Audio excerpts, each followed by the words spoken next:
IPL 2026 match number 39లో DC team RCB టీంతో తలపడబోతున్నారు.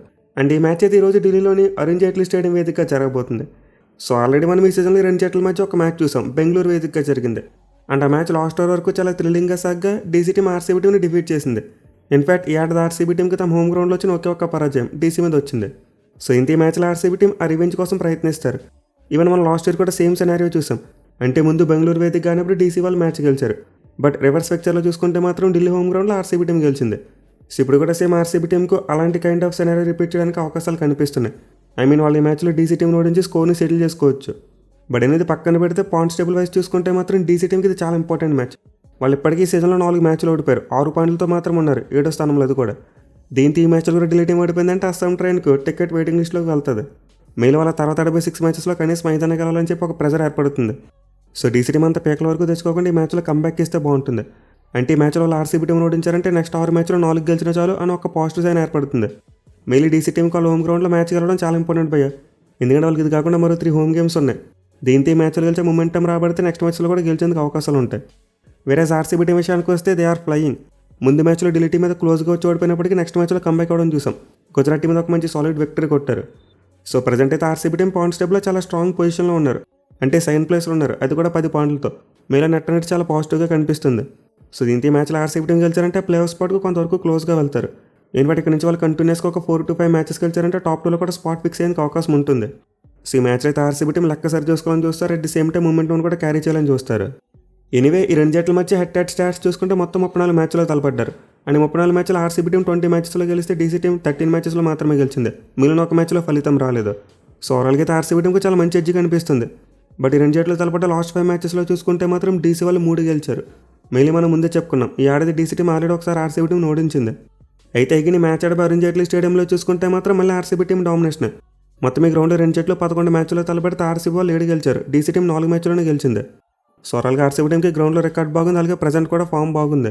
మీరు వాళ్ళు లాస్ట్ ఇయర్ చేసిన ఇయర్ కూడా రిపీట్ చేస్తే ఖచ్చితంగా ఈ మ్యాచ్లో ఆర్సీబీ టీంకి గెలిచేందుకు ఎక్కువ అవకాశాలు ఉంటాయి. ఇక పిచ్ రిపోర్ట్ విషయానికి వస్తే మనం ఆల్రెడీ లాస్ట్ మ్యాచ్లో చూసాం, ఈ గ్రౌండ్లో భారీ స్కోర్లు పక్కాగా వస్తాయి.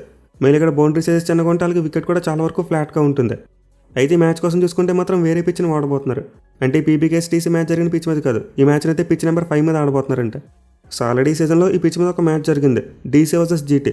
అండ్ ఆ మ్యాచ్లో కూడా మనమైతే భారీ స్కోర్లు చూసాం, రెండు టీంలు 200 కంటే ఎక్కువ రన్స్ కొట్టాయి. ఇన్ఫాక్ట్ పర్టికులర్గా ఈ పిచ్ మీద చూసుకుంటే చివరిగా 4 మ్యాచ్లో ఫస్ట్ ఇన్నింగ్స్ యావరేజ్ స్కోర్ 197 వరకు ఉంది.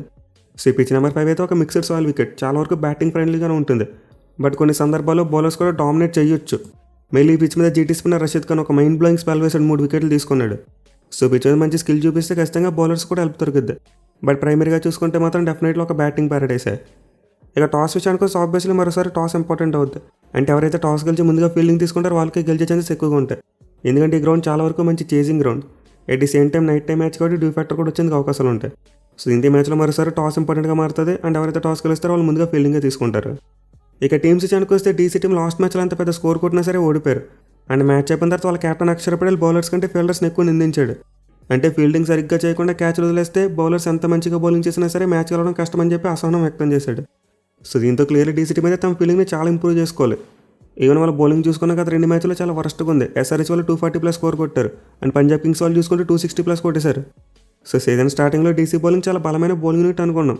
బట్ మ్యాచ్లో అవుతున్న కొద్ది చూసుకుంటే వాళ్ళ బౌలింగ్ చాలా చెత్తగా తయారవుతుంది.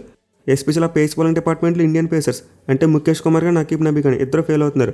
అండ్ నటరాజన్ చూసుకొని ఇన్కన్సిస్టెంట్గా పెర్ఫామ్ చేస్తున్నాడు. సో ఇంత మ్యాచ్లో డీసీ టీం తమ బౌలింగ్ని ఇంప్రూవ్ చేసుకోవాలి. ఇన్ఫాక్ట్ వాళ్ళ బౌలింగ్ ఇంప్రూవ్ అయితేనే మ్యాచ్ గెలుస్తారు.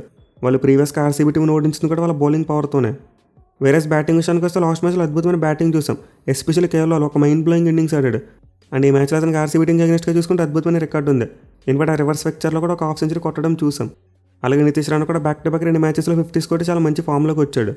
సో డీసీ టీంకి అయితే పాతం నిజంగా ఫెయిల్ అవుతున్నాడు. బట్ మిగతా ఇద్దరు టాప్ ఆర్డర్ బ్యాట్స్మెన్ ఫామ్లో ఉండడం వాళ్ళకి చాలా ప్లస్ పాయింట్.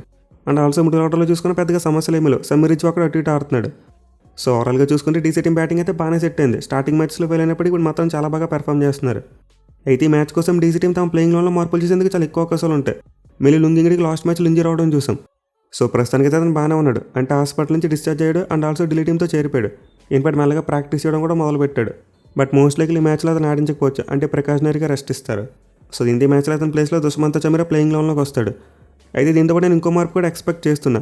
అంటే అలానే పాతుమ్ నిశాంక సరిగ్గా ఆడట్లేదు. దీంతో అతని ప్లేస్లో పృథ్వీ షాని ఆడించండి. At the same time Aqib నబీని కూర్చోబెట్టి కైల్ జామ్సన్ తీసుకొస్తే వాళ్ళ బౌలింగ్ ఇంకా బాగా సెట్ అవుద్ది. ఇద్దరు ఫారెన్ సిమ్మర్స్ ఉంటారు. మీరు అలానే మిచెల్ స్టార్క్ వస్తే దీన్ని ఫాలో అవ్వాలి. అంటే మే 1 నుంచి వాళ్ళకి మిచెల్ స్టార్క్ కంబ్యాక్ ఇస్తాడు. అండ్ అప్పటి నుంచి చూసుకుంటే వాళ్ళు లుంగింగ్ని మరి మిచెల్ స్టార్క్ ఇద్దరిని ఆడిస్తారు. దీంతో టాప్ ఆర్డర్లో పాతుమ్ నిశాంక నటించేందుకు స్కోప్ ఉండదు. సో దీని దృష్టిలో పెరిగిన డీసీ టీం ఇప్పుడే మార్పు చేస్తే బాగుంటుంది. అంటే ఓపెనర్గా పృథ్వీ షానో లేకపోతే అభిషేక్ పోరాలను తీసుకురావాలి. అండ్ దాని బౌలింగ్లో బోత్ చమీర మరి కైల్ జామిసన్ ఇద్దరు ఆడిస్తే బాగుంటుంది. లేదా మాకు ఎక్స్ట్రా బౌలర్ అవసరం లేదనుకుంటే టస్తో శర్మను కూడా ఆడించుకోవచ్చు. సో డీసీ టీంకి అలానే స్పిన్నర్స్ కాస్త కూస్తే బెటర్గానే పెర్ఫామ్ చేస్తున్నారు. వాళ్ళకి పేస్ బౌలింగే బ్యాక్ ఫేర్ అవుతుంది. దీంతో మ్యాచ్లో పేస్ బౌలింగ్లో మార్పులు చేస్తే బాగుంటుంది. నేనైతే మొత్తం మీద టీంలో 3 మార్పులు చేస్తారనుకుంటున్నా. చూడాలి మరి డీసీ టీం ఈ మ్యాచ్ కోసం ఎలాంటి చేంజెస్ చేసుకొస్తారనేది. ఇక ఆర్సీబీ టీం విషయానికి వస్తే వాళ్ళకైతే పెద్దగా సమస్యలు ఏమీ కనిపించట్లేదు. అంటే వాళ్ళ టీం చాలా వరకు బాగానే సెట్ అయిందని ప్లేయర్స్ కూడా మంచిగా పెర్ఫామ్ చేస్తున్నారు. బట్ స్టిల్ ఆర్సీబీ టీంలో కొంతవరకు ఇన్కన్సిస్టెన్సీ కనిపిస్తుంది. అంటే వాళ్ళకి బ్యాటింగ్లో మిడిల్ ఆర్డర్ ప్లేయర్స్ యొక్క ఫామ్ డిప్ అవడం మనకి కనిపిస్తుంది. పడిడార్ జితేష్ శర్మ మరియు టీమ్ డేవిడ్ గత 2 మ్యాచ్లో సరిగ్గా పెర్ఫామ్ చేయలేదు. ఎట్ ది సేమ్ టైం వాళ్ళకి ఈ మ్యాచ్ కూడా ఫిల్ సాల్ట్ అందుబాటులో ఉన్నాడు. ఆల్రెడీ కన్ఫర్మేషన్ వచ్చేసింది. సో ఈ మ్యాచ్లో అయితే మరోసారి ఆర్సీబీ టీం జాకబ్ బెథెల్తోనే బరిలోకి దిగుతారు. అండ్ వాళ్ళకి మరి ఓపెనర్ విరాట్ కోహ్లీ చూసుకుంటే అద్భుతమైన ఫామ్లో ఉన్నాడు. అలాగే దేవదత్ పడికల్ కూడా చాలా మంచిగా రన్స్ కొడుతున్నాడు. దీంతో మిడిల్ ఆర్డర్ కూడా ఫామ్ అందుకుంటే వాళ్ళ బ్యాటింగ్ చాలా వరకు సెట్ అయిపోద్ది. కానీ బౌలింగ్ విషయానికి వస్తే మాత్రం 5వ బౌలింగ్ ఆప్షన్ బాగా కంప్ అయిపోతుంది. ఎస్పెషల్లీ రొమారియో షెఫర్డ్ అనుకున్న స్థాయిలో బౌలింగ్ చేయలేకపోతున్నాడు. అండ్ ఆల్సో స్పిన్ కాంబినేషన్ కూడా గత 2 మ్యాచ్లు అటు ఇటు అయింది. అంటే ఒక స్పిన్నర్ బాగా వేస్తుంటే ఇంకో స్పిన్నర్ రన్స్ ఇచ్చేస్తున్నాడు. సో దీంతో ఆర్సీబీ టీంకి ఇంకా బౌలింగ్లో కలెక్టివ్ ఎఫర్ట్ కావాలి. మీరు వాళ్ళు 6th బౌలింగ్ ఆప్షన్ కోసం కొంచెం తెలివిగా ఆలోచించవచ్చు. అంటే ఫర్ సపోజ్ ఆర్సీబీ టీంకి ముందు బ్యాటింగ్ వచ్చింది అనుకోండి. అన్ని టైంలో వాళ్ళు రొమారియో షెఫర్డ్ని డైరెక్ట్గా ప్లేయింగ్ లోకి తీసుకోవడం మానేయాలి. అంటే అతను ఇంపాక్ట్ ప్లేయర్ లిస్ట్లో పెట్టి రసిక్ దర్శనం డైరెక్ట్గా ప్లేయింగ్ లో పెట్టుకోవాలి. At the same time Romario షెఫర్డ్తో పాటు ఆ సబ్స్ లిస్ట్లో జాకబ్ డెఫిన్ కూడా పెట్టుకోవాలి. అంటే ఒకవేళ ఆర్సీబీ టీంకి బ్యాటింగ్ మంచి సక్సెస్ అయితే రొమారియో షెఫర్డ్ అవసరం ఉండదు కదా. మీరు జాకబ్ డెఫిన్ ఇంపాక్ట్ ప్లేయర్గా ఆడించుకుంటారు. ఒక బౌలింగ్ ఆప్షన్ కలిసి వస్తుంది. లేదా బ్యాటింగ్ ఏమైనా కొలాప్స్ అయితే ఇప్పుడు రొమారియో షెఫర్డ్ని తీసుకొస్తారు. సో ఆర్సీబీ టీం కనుక ముందు బ్యాటింగ్ చేశారంటే ఈ టాక్టిక్ని బాగా యూటిలైజ్ చేసుకోవచ్చు. అంటే 3 ఫారెన్ ప్లేయర్స్ అనేవి 4వ ఫారెన్ ప్లేయర్ ఇంపాక్ట్ ప్లేయర్గా తెచ్చుకోవచ్చు. కానీ ఫస్ట్ ఫీల్డింగ్ చేస్తే మాత్రం ఇది కుదరకపోవచ్చు.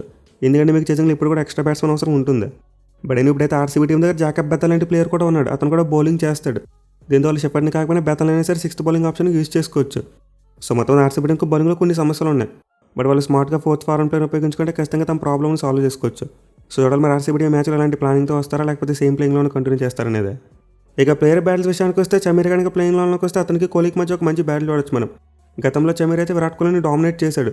4 ఇన్నింగ్స్లో 24 బాల్స్ చేసి 25 రన్స్ మాత్రం ఇచ్చి 2 టైమ్స్ అవుట్ చేశాడు. దీంతో పవర్ ప్లేయర్లు ఇద్దరి మధ్య చాలా ఇంట్రెస్టింగ్ బ్యాటిల్ ఉంటుంది. అండ్ దెన్ ఆ తర్వాత దేవదత్ పడికల్ మరియు ముఖేష్ కుమార్ వీళ్ళిద్దరి మధ్య కూడా ఒక మంచి బ్యాటిల్ చూడొచ్చు. గతంలో ముఖేష్ కుమార్ పడికల్ని ఒకసారి అవుట్ చేశాడు, అది కూడా ఒక ఇన్నింగ్స్లోనే. ఇక తర్వాత obviously Patidar versus Kuldeep Yadav last match అప్పుడు అనుకున్నాం, బట్ పర్లేదు. బట్ ఈ మ్యాచ్లో మాత్రం వీళ్ళిద్దరు బ్యాటిల్ చూసేందుకు అవకాశం అయితే ఉంటుంది. ఇక తర్వాత చూసుకుంటే అక్షర్ పటేల్కి జితేష్ శర్మ మీద చాలా మంచి రికార్డ్ కనిపిస్తుంది. 4 ఇన్నింగ్స్లో 19 బాల్స్కి 15 పరుగులు మాత్రమే 2 సార్లు అవుట్ చేశాడు. ఈ మ్యాచ్లో అయితే మరోసారి ఆర్సీబీ మిడిల్ ఆర్డర్ బ్యాట్స్మెన్ కలిగి డీసీ స్పిన్నర్స్ మధ్య మంచి బ్యాటిల్స్ ఉంటాయి. ఇక ఢిల్లీ బ్యాటింగ్ సైడ్ నుంచి చూసుకుంటే ఆబ్వియస్లీ రాహుల్ చాలా ఇంపార్టెంట్. అండ్ అతనికి ఆర్సీబీ బౌలర్స్కి అగెన్స్ట్గా చూసుకుంటే ఒక్క భూమి మీద మాత్రం మంచి రికార్డ్ లేదు. మిగతా వాళ్ళందరినీ చితక్కొట్టేశాడు. మిలీ హాజల్వుడ్ మీద అయితే మైండ్ బ్లోయింగ్ రికార్డు ఉంది. సో గత మ్యాచ్లో అయితే ఇనిషియల్గా భూమి ఎక్సలెంట్ స్పెల్ వేశాడు, బట్ రాహుల్ వికెట్ తీసుకోలేకపోయాడు. దీని మ్యాచ్లో మరోసారి ఇద్దరి మధ్య ఒక ఇంట్రెస్టింగ్ బ్యాటిల్ చూడొచ్చు మనం.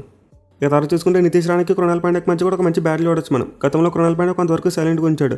6 ఇన్నింగ్స్లో 21 బాల్స్ వేసి 26 పరుగులు మాత్రం ఇచ్చాడు. ఆల్సో ఒకసారి అవుట్ చేశాడు. ఈ మ్యాచ్లో అయితే మరోసారి 2 జట్లకి టాప్ ఆర్డర్ చాలా ఇంపార్టెంట్. అంటే ఆర్సీబీ టీంకి మ్యాచ్లో మరోసారి కోహ్లీ మరి పడికల్ చాలా ఇంపార్టెంట్ అవుతారు. మళ్ళీ విరాట్ కోహ్లీ తన హోమ్ గ్రౌండ్లో మ్యాచ్ ఆడబోతున్నాడు. ఈ గ్రౌండ్ ప్రతి ఇంచ్ అతనికి తెలుసు. వేరే డీసీ టీంకి చూసుకున్న టాప్ ఆర్డర్ చాలా ఇంపార్టెంట్. గత 2 మ్యాచ్లు కూడా రాహుల్ మరి నితీష్ రాణా వీళ్ళిద్దరు కొట్టారు. సో ఈ మ్యాచ్లో ఈ టీం అయితే pop line both bat and ball రెండింటితో డామినేట్ చేస్తారు. వాళ్ళ మ్యాచ్ గెలిచి ఎక్కువ అవకాశాలు ఉంటాయి. మరి మీరు రేటింగ్ గెలుస్తాను నాకు కింద కామెంట్ చేయండి. Thank you for watching. Have a nice day.